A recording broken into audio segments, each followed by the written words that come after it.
Hello bachcho, let's read the question.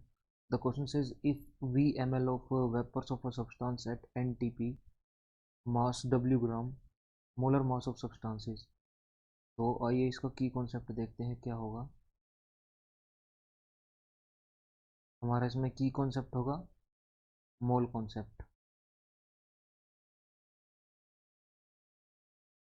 तो आइए mole concept देखते हैं क्या होता है हमारे पास। मोल कॉन्सेप्ट हमारा बोलता है कि अगर हमारे पास कोई सब्सटेंस 1 मोल है, ओके, तो इसका मतलब हम उससे तीन बातें प्रेडिक्ट कर सकते हैं। आइए कौन कौन सी बातें हैं वो देखते हैं। कि जो उसका मास होगा वो उसका मोलर मास के इक्वल होगा। फॉर एग्जांपल हम यहाँ पे CO2 का एग्जांपल लेके चलते हैं। CO2 गैस का एग्जांपल लेके चलते हैं। तो CO2 गैस है हमारी, वो 1 मोल होगी अगर, तो उसके अंदर Na मोलिक्यूल्स होंगे। वो 1 मोल होगी अगर, तो उसके अंदर 22.4 लीटर वॉल्यूम ऑक्यूपाई करेगी वो, या फिर 22400 मिलीलीटर अगर इसको मिलीलीटर में करें, या फिर 44 ग्राम इसका वेट होगा। ओके, तो अगर 1 मोल दी गई है तो हम उससे ये बातें प्रेडिक्ट कर सकते हैं। तो इधर भी हम 1 मोल से मोलर मास के इक्वल, और 1 मोल दिया गया है तो हम उससे Na यानी एवोगैड्रो नंबर,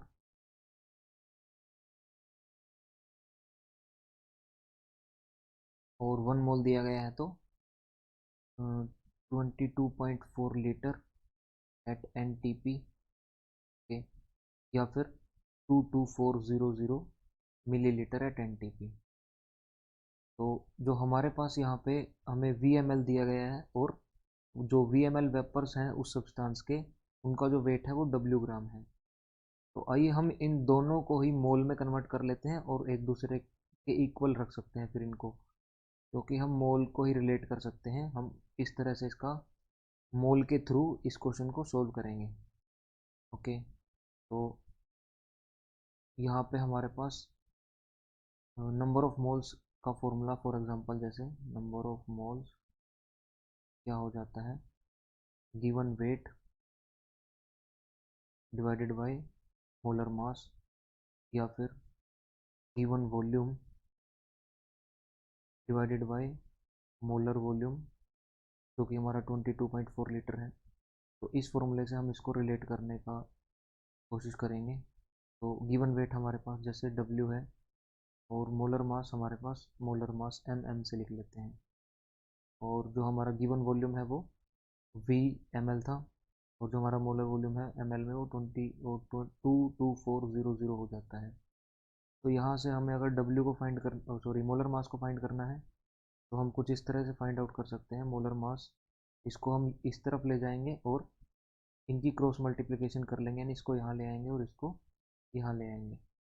तो molar mass would be equal to W into 22400 divided by VML।